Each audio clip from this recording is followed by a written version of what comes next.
mais, tá? Garganta.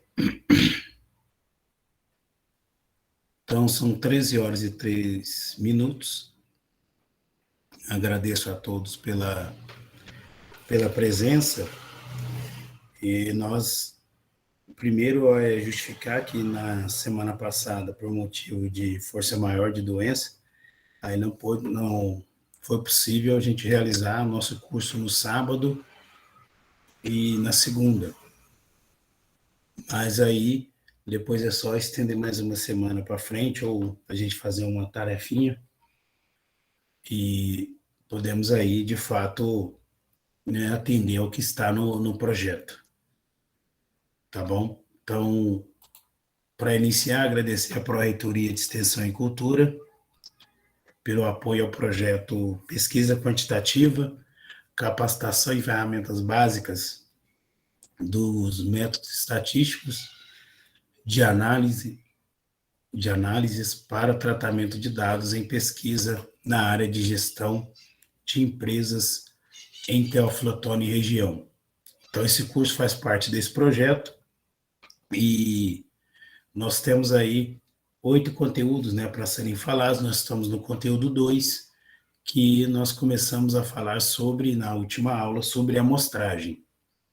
Só para relembrar, na última aula, nós falamos um pouquinho que tem uma diferença, né, quando nós falamos amostragem é uma técnica, a amostra é uma parte de um universo delimitado. Tá? Então, eu vou ter uma população ou um universo, que eu poderia dizer, né, população ou universo total. Dentro desse universo total, ou dentro dessa população, eu vou ter um universo delimitado. Por que delimitado? Porque é um universo que eu vou estar trabalhando, ou uma população de estudo. Como eu disse para vocês, né, eu tenho a população de Teófilo Otoni e o número de eleitores é esse universo delimitado dentro da população de Teófilo Otoni. Por quê? Porque é um universo delimitado com pessoas acima de 16 anos que votam. E sendo que a população de Teófilo Otoni é muito além de simplesmente os eleitores. Nós temos aí, né, uma faixa entre 0 até 16 anos que também faz parte dessa população. E ainda temos uma faixa etária acima de 75 anos, que não são obrigados a votar. Então, eles são eleitores se eles quiserem, lógico. Né? Depois nós falamos um pouquinho de alguns conceitos, né?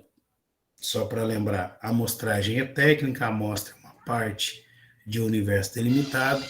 O censo é quando você entrevista todos os elementos da população. E variável é uma característica que esse elemento tem. Um exemplo, idade, remuneração, altura, peso, cor dos olhos, tudo isso são características que, de certa forma, né, têm relação com um elemento. Um elemento significa, pode ser uma pessoa, né, pode ser algum material, né? Então, essa variável ela vai mostrar algumas características de interesse, né, de medida desse elemento.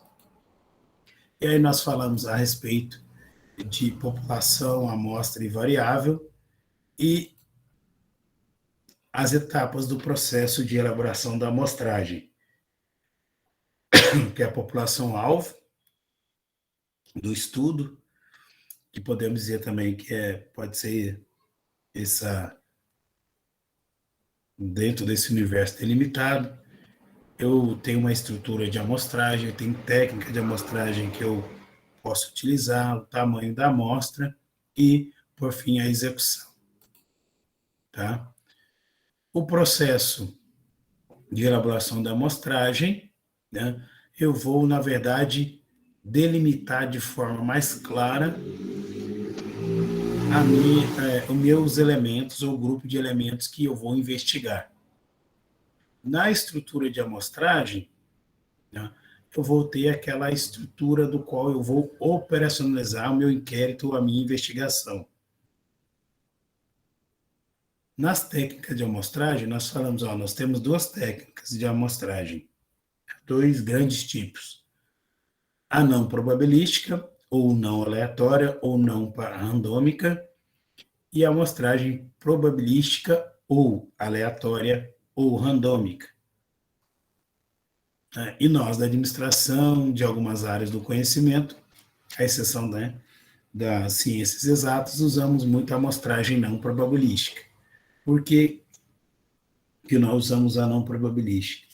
Porque nem todos os elementos que vão fazer parte da nossa amostra, né, nós dizemos que nós não sabemos a probabilidade deles serem escolhidos. Tá? Não se conhece a probabilidade.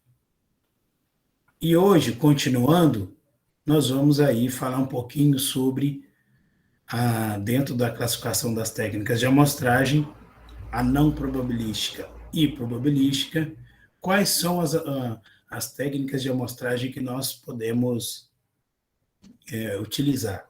Né? Então, vou passar aqui a apresentação.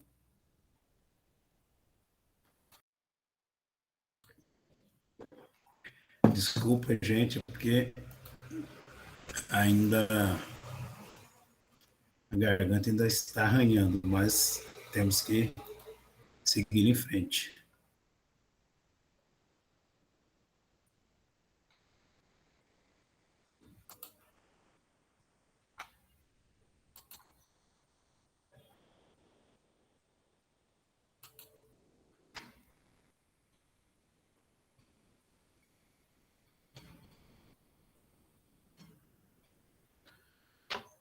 Estão conseguindo ver aí?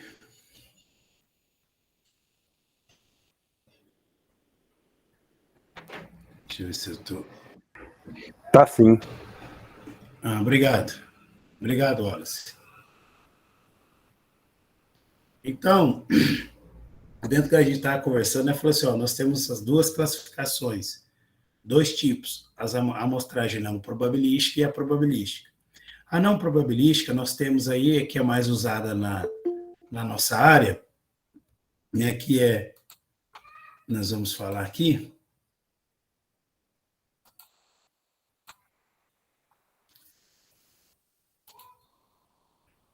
dentre as técnicas não probabilísticas, né? Lógico, tem várias, mas a gente tem algumas que são mais usuais, né? Nós temos da não probabilística a amostragem por conveniência, por julgamento, muitas vezes o julgamento do próprio pesquisador, a amostragem por cotas e a amostragem por bola de neve.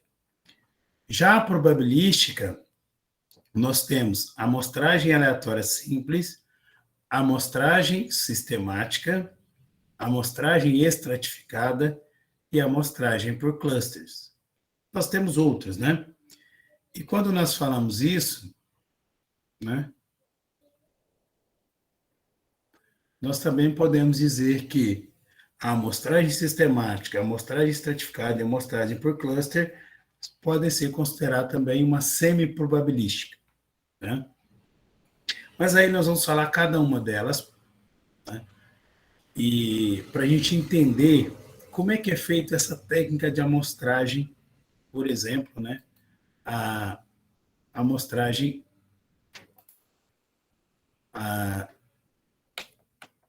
não probabilística, tá? Aqui é só mostrando aqui para vocês, né?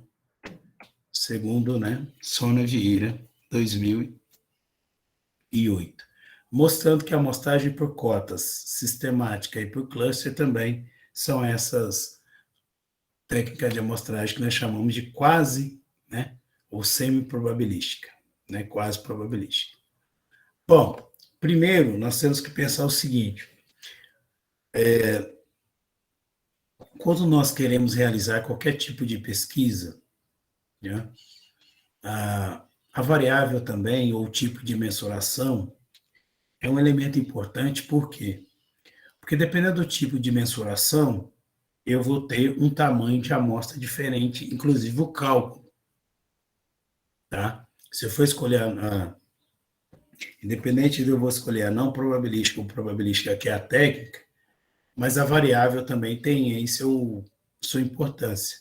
Por quê? Se a variável for do tipo que a gente fala não métrica, que é a nominal e ordinal, o cálculo do meu tamanho de amostra é o cálculo que nós chamamos cálculo do tamanho de amostra por proporção, que eu já mostrei para você. Eu quero 50% sexo masculino, 50% sexo feminino. Aí você vai entrar com esse cálculo, com esse valor no cálculo do tamanho da amostra. Se a variável for métrica, que nós conhecemos a intervalar a razão, ou intervalo, ou número exato, que nós chamamos de razão, aí o cálculo do tamanho da amostra, ele é feito pela média, tá? E esse tamanho de amostra depende do tipo de variável a ser medida, a fixação do erro amostral, eu quero 2%, 3%, 4%. Na última aula, depois eu vou mandar para vocês a gravação, vocês vão perceber que eu mostrei lá no Excel, né, que eu já tenho um cálculo em Excel pronto. Dependendo do tamanho do erro, quanto maior o erro, menor a amostra. E quanto menor o erro, maior a amostra. Ou seja, quanto mais preciso eu preciso ser, ou seja, quanto menor o erro e quanto mais preciso eu quero ser, maior é o tamanho da minha amostra. Tá? Também tem relação, né, com nível de confiança, que nível de confiança é diferente de erro amostral. Nível de confiança, aquele sininho que a gente deu, vou mostrar para vocês hoje, que mostra qual que é a margem de segurança, né, dos meus dados. Vai ser de 95%, de 99%. Quanto maior o nível de confiança, eu tenho que ter uma amostra também maior. Tá? Porque eu quero chegar se eu quero chegar a 99% de nível de confiança ou margem de segurança, consequentemente, ele vai me exigir um tamanho maior de amostra. Tá? Agora, se for um censo, aí não tem erro, né? Porque se for o censo mesmo, aquilo que o censo apresenta, aquilo que de fato é. E como eu já falei para vocês, né? É como a gente fala, né? O censo é Deus e a amostra é o homem, né? O homem, para ser Deus, precisa passar por testes. Então, a gente brinca muito falando isso. Porque a amostra, de fato, ela precisa ser testada, passar por teste para ela poder representar o universo delimitado, né, ou a população. Por que eu estou falando isso? Porque não basta simplesmente coletar, saber o tamanho da amostra e coletar os dados. Eu preciso fazer testes para verificar se essa amostra, de fato, ela vai ser representativa do meu universo. Por outro lado, eu tenho que verificar também o aspecto da homogeneidade ou heterogeneidade da população. O que significa isso, professor? Nós temos que verificar o seguinte: se a população é bem homogênea ou heterogênea. Um exemplo: municípios do Brasil. Nós temos 5.570 municípios no Brasil, mas nós sabemos que nós temos municípios de médio, de pequeno, médio, grande porte. Então, é muito heterogêneo os municípios do Brasil. E essa heterogeneidade, ela é um fator importante. Por quê? Porque muitas vezes eu não vou conseguir fazer comparações. Mas, dependendo da forma como eu vou fazer, como eu vou calcular a variável, é passível de fazer comparações. Um exemplo: se eu quero analisar o PIB dos municípios do Brasil, aí eu já não conseguiria. Por quê? Porque nós temos municípios com 2 milhões de habitantes e município com 100 mil. Como é que eu vou comparar o PIB? Não tem jeito. Mas eu posso comparar o PIB per capita, né? Porque é o PIB dividido pela população. Ou seja, eu vou conseguir comparar elementos por elementos, pessoas por pessoas. Então, quando eu falo PIB per capita, eu estou falando o seguinte, olha, o município de São Paulo tem um PIB X, o município de Teoflotone tem um PIB X. Mas se nós dividirmos o PIB de São Paulo pela população de São Paulo, dividir o PIB de Teoflotone pela população de Teoflotone, nós vamos ter uma variável relativa do PIB per capita, ou seja, o PIB por indivíduo. Aí eu consigo comparar um indivíduo de São Paulo com um indivíduo de Teoflotone. Tá? Aí eu saio desse aspecto da heterogeneidade e aí eu tento ficar, de certa forma, numa comparação mais homogênea. Tem a questão também do tamanho da população-alvo, também tem que ser levado em consideração, principalmente se a gente for trabalhar com, né, amostras que são partes, né, do universo delimitado, e dependendo também da técnica de amostragem que eu vou estar utilizando. Né?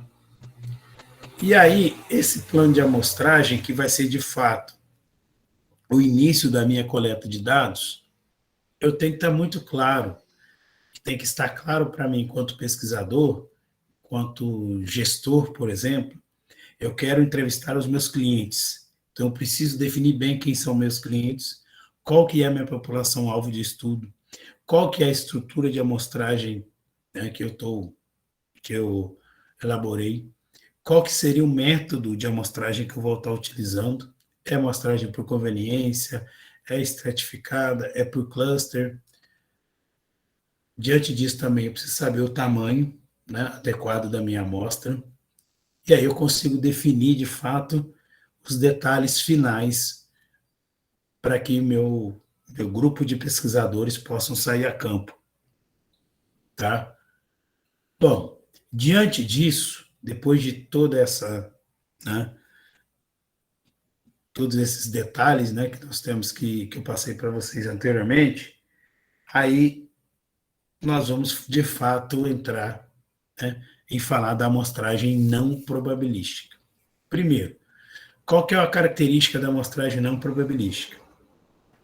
Ela é definida por critérios do pesquisador, né, de acordo com a sua experiência, de acordo com o objetivo do estudo, né? Ou seja, a amostra, ou seja, essa parte do universo delimitado, ela não é obtida por meio de conceitos estatísticos, né? Então, por exemplo, a amostragem por conveniência, isso é muito mais vinculado à experiência do pesquisador, e não por meio de conceitos estatísticos. Então, nós vamos falar, então, aqui de cada uma deles, né? Da amostragem probabilística. Primeiro, a técnica de amostragem não probabilística, a amostragem por conveniência. Então, eu, enquanto pesquisador, eu vou selecionar as pessoas. Um exemplo, vamos supor que nós vamos entrevistar pessoas que também podemos chamar de elementos da amostra. Essa amostragem por conveniência, a seleção desses elementos da amostra, certo? Vai depender muito, né, de certa forma, do conhecimento do pesquisador e, ao mesmo tempo, da conveniência, né?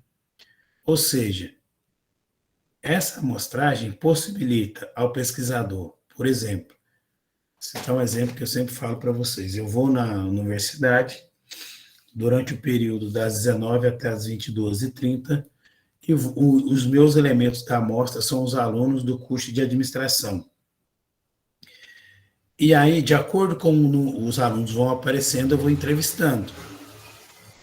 Então, isso é a famosa técnica de amostragem por conveniência. Por que foi conveniente? À medida que eu fui identificando os alunos da administração, eu fui entrevistando. Eu ganho rapidez para coletar os dados, eu também tenho um custo menor, porém, há uma questão da tendenciosidade, certo? Porque essa tendenciosidade, ela é um pouco arriscada, porque eu posso entrevistar alunos do primeiro período, do segundo, posso não entrevistar aluno do terceiro ou do quarto período, né? Quinto, sexto, sétimo, oitavo. Então, às vezes, a minha amostra, eu posso falar assim, eu entrevistei os alunos do curso de administração da UFVJM, do curso noturno. Só que eu não posso dizer que eu entrevistei todos, porque eu não sei se todos é do mesmo período ou se todos são dos 8 períodos. Então, essa tendenciosidade, ela pode fragilizar, de certa forma, a representatividade desse universo. Por quê? Se eu tenho 8 períodos, o certo era entrevistar todos os alunos de todos os períodos, mas também uma amostra de acordo com o tamanho de cada um dos períodos. Por isso que a probabilística seria o ideal. A não probabilística eu vou entrevistar de acordo com a identificação dos alunos, certo? Então, essa generalização, né, ela fica em risco. Eu não posso generalizar, uma vez que eu não entrevistei, né, todos os alunos de todos os períodos na mesma proporção de quantidade de alunos daquele período. Por isso que a amostragem por conveniência, né, assim como a amostragem não probabilística, que é uma delas, é um tipo de amostragem não probabilística, eu não posso generalizar. Posso dizer o seguinte, que dos alunos entrevistados, a maioria, né, um exemplo da situação financeira, a maioria identificou, respondeu, relatou, né, que está muito bem com a sua saúde financeira. Mas é aquele grupo de alunos da administração que eu entrevistei. Eu não posso generalizar. Da amostragem por conveniência tem essa delimitação. Quando não usar e quando usar, né? Quando não usar, por exemplo, se eu quero fazer uma pesquisa descritiva, e aí, só relembrando para vocês, nós temos, assim, segundo o professor Antônio Carlos Gil, que é muito citado na administração, e até em outras áreas, ele sempre dizia o seguinte, você tem 3 tipos de pesquisa. A pesquisa exploratória, que é a pesquisa que você pode usar em diferentes contextos, porque você quer conhecer aquela realidade. Então, a exploratória é para conhecer um contexto, uma realidade. Porém, você tem mais dois tipos de pesquisa que requer mais métodos, ou requer mais rigor, que é a pesquisa descritiva e a pesquisa descritiva ou causal, e a pesquisa explicativa, que aí essas duas usam de técnicas estatísticas, inclusive para a amostra, né? Cálculo do tamanho da amostra, generalização, né, do universo delimitado. Então, a pesquisa descritiva, ela exige mais, né, o mais rigor metodológico. Então, por isso que a amostragem por conveniência, você não pode dizer que ela é descritiva se você utilizou a amostragem por conveniência. Então, por que não usar? Porque na pesquisa descritiva ou causal, o objetivo é gerar conclusões sobre o público-alvo. Significa o quê? Inferenciar, deduzir pelo raciocínio.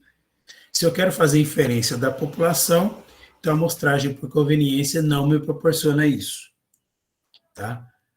Agora, a pesquisa exploratória, sim, porque eu quero só conhecer a vida financeira dos alunos do curso de administração. Quais alunos? O que eu entrevistei. Então, na pesquisa exploratória, eu posso usar a amostragem por conveniência. Por quê? Na pesquisa exploratória, o objetivo é o quê? Eu quero ter uma nova visão sobre o fenômeno, conhecer sobre esse fenômeno, avaliar, por exemplo, né, o uso de produtos e serviços, ou eu quero gerar novas ideias, eu quero, por exemplo, fazer novas avaliações. Então, a pesquisa exploratória me proporciona isso. Então, lembre-se, pesquisa exploratória eu posso usar a amostragem por conveniência. A descritiva, ou causal, ou explicativa, eu não posso usar. Se eu vou lá, por exemplo, olhar o livro do Malhotra, que quem é da administração conhece, quem não faz curso de administração, é um autor que trabalha muito com pesquisa de marketing. Tá? O que é pesquisa de marketing? Um exemplo. É a pesquisa de... Eu quero pesquisar sobre o perfil dos meus clientes. Posso fazer uma pesquisa de marketing sobre isso? Isso é pesquisa de marketing. E aí ele diz o seguinte, olha, a pesquisa descritiva e a pesquisa, né, descritiva e a pesquisa descritiva ou causal e a pesquisa explicativa, elas podem ser também faladas que são pesquisas conclusivas, porque eu quero tirar a conclusão de algo.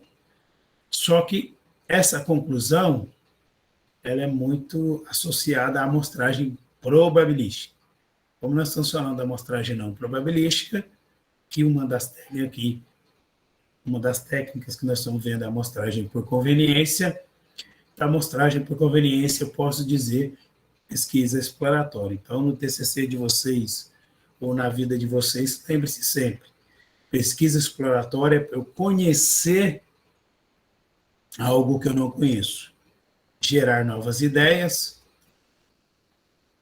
né? Conhecer algo que eu não conheço, ou avaliar. Tá?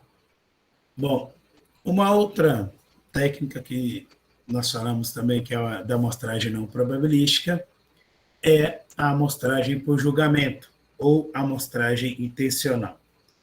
Qual que é a diferença dessa para a amostragem por conveniência? A conveniência, ela tem como diferencial do julgamento, porque a conveniência, muitas vezes, eu não preciso nem que o pesquisador precise julgar. Ele precisa simplesmente dizer o seguinte, qual que é mais conveniente? Eu ir na universidade para entrevistar os alunos, né? Aí eu faço essa entrevista. Agora, por julgamento, né? A gente fala que ela é um tipo de amostragem por conveniência, porém, ela precisa de ter o julgamento do pesquisador. Por conveniência, não necessariamente precisa. A conveniência é dizer o que é mais conveniente para poder coletar as informações de forma mais rápida. Já a amostragem por julgamento, não. O pesquisador já começa a ter um raciocínio sobre os elementos da sua amostra. Tá? Então, esses elementos, eles são escolhidos porque o pesquisador ele acredita que essas pessoas possuem as características da população-alvo, da população que ele quer estudar. Então, essa seleção ela é subjetiva, depende muito da acurácia e também da perícia do pesquisador, mas, ao mesmo tempo, sempre vai ter aquela velha premissa. Não é possível fazer generalizações. Ou seja, eu não posso dizer que o comportamento dos elementos da minha amostra é o mesmo comportamento dos elementos do meu universo. Não. Da minha amostra é da minha amostra. Então, a amostragem por conveniência e a amostragem por julgamento, por se tratar de técnicas de amostragem não probabilísticas, eu não posso generalizar. Tá? A terceira que nós vimos lá, que é a amostragem por bola de neve, é o que a gente chama de amostragem autogerada. Ou seja, um respondente da minha pesquisa vai me indicar um outro respondente. Ou seja, eu utilizo um respondente para identificar outro. Um exemplo, que é entrevistar os alunos da economia, aqui da UFVJM.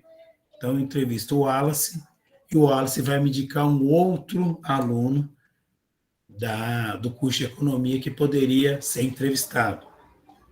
E aí, é o que a gente chama de bola de neve. Ou seja, um respondente vai indicando o outro.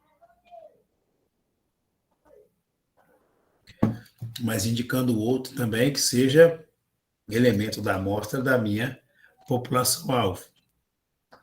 Até que eu consiga, de fato, atingir o meu tamanho da amostra que estava planejado. Aí tem uma fala aqui, uma parte escrita aqui, apesar da técnica de bola de neve começar com uma amostragem probabilística, ela acaba se transformando numa amostragem não probabilística. Por quê? Porque os próximos entrevistados acabam sendo pessoas indicadas. E aí sai daquela premissa da amostragem probabilística, que todos os elementos têm a mesma chance de ser escolhido ou que eu conheça a probabilidade deles serem escolhidos. Se eles são indicados, então não há probabilidade nessa indicação. Os entrevistados indicados geralmente têm as mesmas características dos elementos que eu estou entrevistando, ou do meu universo, ou da minha população-alvo. Né? Há uma das vantagens de certa forma, eu ter a chance de localizar elementos da minha amostra que têm características da minha população-alvo ou do meu universo delimitado, certo? Então, só relembrando, amostragem por conveniência, eu não preciso do julgamento do pesquisador. Depende da facilidade, da conveniência. Amostragem por julgamento, aí já tem um aspecto da subjetividade, né, e também do conhecimento do pesquisador. E a amostragem bola de neve é uma amostragem que os elementos vão indicando outros elementos para comporem a minha amostra. Tranquilo? E o último que nós vimos lá, que é a amostragem por cotas, né? O que é essa amostragem por cotas, né? A amostragem por cotas, a gente sempre vai lembrar, né, de cotas raciais e tudo, que seja, na verdade, a proporção, né, a proporção dos elementos com as mesmas características. Um exemplo, se a gente pegar a faixa etária, 16 a 18 anos, tem uma cota ali, 5%. 19 a 24, vamos supor, é 10%. Então, 10% é a minha cota, certo? Nessa amostragem por cotas, o pesquisador define os estratos da população-alvo, determina o tamanho da amostra e estabelece uma cota para os elementos da amostra a partir de cada extrato. Então, por exemplo, 16 a 18 anos é 5% da população, de 19 a 24 é 10%. Então, eu vou estabelecer, de acordo com esse extrato de 5%, 16 a 18 anos, e de 10%, 19 a 24, né, eu vou estabelecer ali a quantidade de elementos que eu quero entrevistar. De certa forma, nessa técnica de amostragem, essa decisão é uma decisão interessante, útil, né, quando principalmente eu quero caracterizar a minha população-alvo em termos de proporção, certo? Garante a representação proporcional, mas, assim como as outras, tem a mesma limitação, não pode ser generalizada. E a escolha dos elementos também não é feita por meio de método de amostragem probabilístico, porque deixa a escolha a critério do pesquisador ou da pessoa que está coletando as informações. Então, essas 4 técnicas de amostragem têm, de certa forma, uma diferença pequena, mas perceptível, né? Por conveniência, depende da questão, principalmente, da facilidade, né? Do menor custo. A amostragem por julgamento já entra o conhecimento do pesquisador. A amostragem bola de neve, eu entrevisto um elemento e ele vai me indicando outros elementos para compor minha amostra. E a amostragem por cotas, eu vou dividir em estratos, certo? E a partir desses estratos, eu vou mensurar o tamanho da minha amostra, certo? De acordo com as proporções de cada extrato, certo? Porém, a escolha desses elementos não é feita por método de amostragem probabilístico. Tranquilo? E essa amostragem por cotas, aqui tem um exemplo para vocês. Ó. Estimar a proporção de empresas que realizam inovação de produto e inovação de processo em empresas do setor metal mecânico. Quando a gente fala de inovação, alguém de vocês pode não ter visto essa palavra, mas a inovação, gente, pode ser uma nova forma de se atender, uma nova forma de você fazer um produto, tá? Então, inovação tem essa característica de ser algo diferente, tá? Então, quando nós estamos falando de inovação de produto e inovação de processo, nós sabemos, e aí no nosso dia a dia a gente convive muito com isso, que os produtos ao longo do tempo eles foram mudando. E eles vão mudando de acordo com o quê? Logicamente, na administração a gente sempre fala isso, que o produto, ele muitas vezes também ele reflete a característica, a preferência daquela população naquele período. Por outro lado, existe uma crítica também de que muitas vezes o comportamento do consumidor também ele é moldado pelo marketing das empresas, pelas próprias empresas, né? Porque ela tem o seu marketing aí, para poder, inclusive, às vezes, moldar o comportamento do consumidor. Tanto é que eu estou orientando o aluno que a gente está falando muito sobre essa questão do consumismo, né? Porque hoje nós sabemos que os produtos hoje, eles são produzidos principalmente para ter uma vida útil muito pequena, que na economia, né, Wallace, se chamam de obsolescência programada, né? Os produtos já são produzidos para ter uma vida útil menor e as pessoas puderem comprar, né? Ou seja, usufruir desse produto em menos tempo e ter uma maior rotatividade desse produto. Então, nós vamos estar comprando sempre, sempre. O celular é um exemplo disso, né, gente? Hoje, eu estou com o celular aqui, um J1A3, por exemplo, mas que já está extremamente ultrapassado. Por quê? Porque a própria empresa, gente, ela cria um produto para acabar com o seu próprio produto. Como assim? Olha, ela lançou um celular hoje, amanhã já está lançando outro, que já vai ser mais moderno do que esse de hoje, né? Forçando as pessoas a dizer o seguinte, olha, compre esse novo celular aqui, que esse novo celular aqui ele tem mais, né, mais aplicativos, mais funcionalidades, né? E aí, isso é um processo, ao mesmo tempo, de inovação no produto, mas também né, existe um lado crítico aí, que a gente não pode deixar de falar, que é a questão da pessoa ter que ficar consumindo, né, esses produtos, certo? Aqui tem um outro objetivo da pesquisa, que é estimar a taxa de canibalização de produtos, né? Então, eu tenho dois objetivos que eu vou fazer uma amostragem por cotas.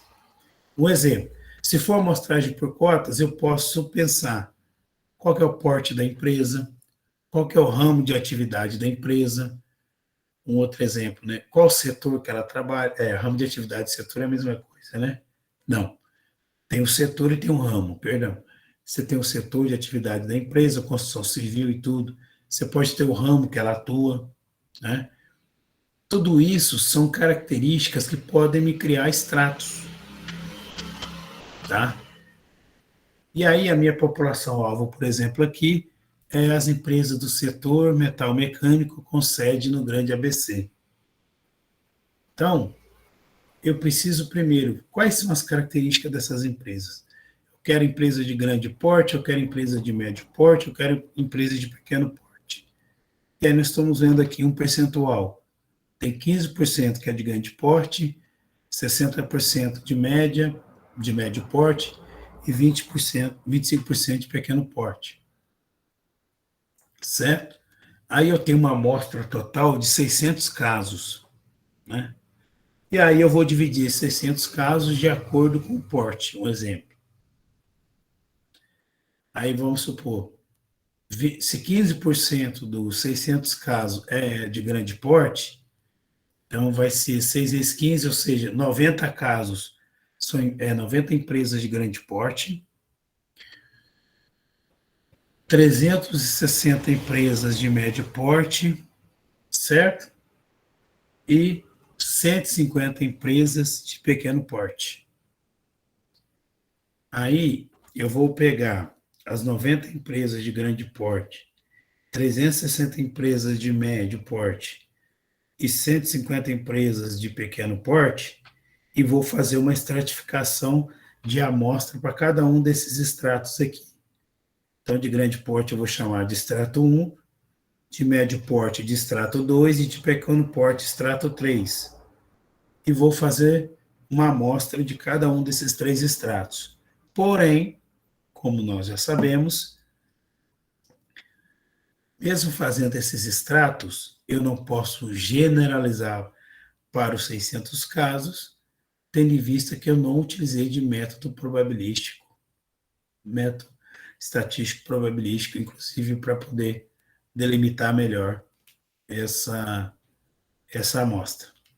Por isso que eu não posso fazer inferência, porque não é estatisticamente válido o processo de inferência para a população, uma vez que eu não utilizei, certo, de técnica probabilística para essa amostra.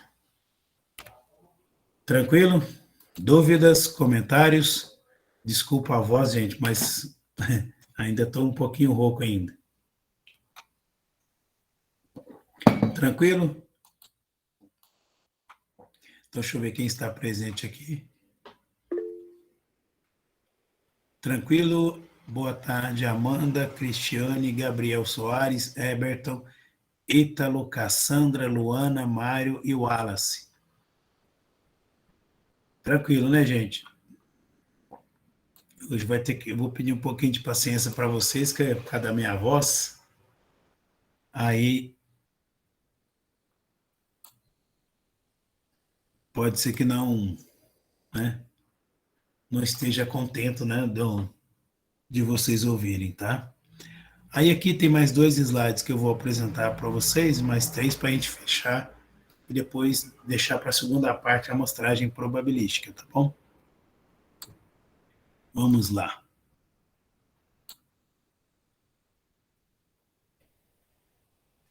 Aqui. Vamos agora, resumidamente. Em síntese, só para a gente poder fechar, né? A amostragem por conveniência, podemos dizer que, né, que ela pode ser acidental, facilitada, porque o processo de seleção implica na seleção dos membros ou dos elementos da população-alvo, né, ou do universo delimitado, do qual é mais fácil obter informação, né? O pesquisador, ele influencia na seleção dessas unidades, mas não precisa fazer o julgamento. Ele só vai influenciar na seleção. A amostragem não probabilística intencional ou por julgamento, a seleção ela é feita a dedo, né, dos membros que vão compor essa amostra, de acordo com o conhecimento do pesquisador, com base nas informações que ele procura ou que ele busca, ou de acordo com as informações da investigação ou do inquérito, certo? O pesquisador, ele faz a abordagem segundo, né, a sua ideia de que aqueles elementos vão ter as características do público-alvo que ele está pesquisando. A técnica de amostragem não probabilística, autogerada ou por bola de neve, né? Eu busco primeiro uma unidade amostral e a partir dela eu vou obter as outras unidades amostrais ou os outros elementos da minha amostra. A amostragem por cota, né? Eu procuro identificar a minha amostra, né, de acordo com alguns aspectos do meu universo delimitado. Um exemplo, idade, nós vimos ali também porte da empresa, E essa definição, né, ela está ligada muito às características. Como eu disse para vocês, pode ser o porte, pode ser o ramo de atividade da empresa, pode ser a idade das pessoas ou faixa etária, pode ser as características demográficas, geográficas, psicográficas, comportamentais, né? E a quantidade de pessoas que eu vou entrevistar vai ser de forma aleatória. Embora seja de forma aleatória, nós sabemos que essas técnicas de amostragem têm uma limitação. Não pode ser generalizada, ou seja, não posso fazer inferência para a população ou para o meu universo delimitado, certo? E aí entra uma discussão, né, sobre o cálculo do erro amostral, né? Em síntese, na amostragem não probabilística, não é possível eu calcular o erro amostral. Por quê? Porque, primeiro, se eu não posso fazer inferência, não existe erro amostral. O erro amostral ele existe na amostragem probabilística. Por outro lado, então, eu falo assim, isso que a gente vê hoje nos noticiários, o erro amostral 5%, 2% para mais, 2% para menos, o que as empresas de pesquisa utilizam hoje é mais uma técnica de amostragem probabilística, tá? Por isso que eles podem demonstrar o erro amostral. Por outro lado, a amostragem não probabilística, não posso dizer que é representativa do meu universo delimitado ou universo pesquisado, e os resultados da amostra não podem ser projetados. O que é isso que nós vimos? Significa o quê? Projetar significa que ele vai representar o universo. Se ele não pode, se eu não posso generalizar, significa que ele não é representativo. E se ele não é representativo, ele não pode ser uma projeção do meu universo delimitado. Ele não representa o meu universo delimitado. Ele representa ele mesmo. Ou seja, a minha amostra representa ela mesma. Ela não vai representar o meu universo. Tá bom? Tranquilo? São 13 horas e 51 minutos. Vamos dar um intervalo, inclusive, para eu também poder tomar uma água e melhorar minha dicção aqui, minha garganta. Né? Deixa eu parar aqui a gravação.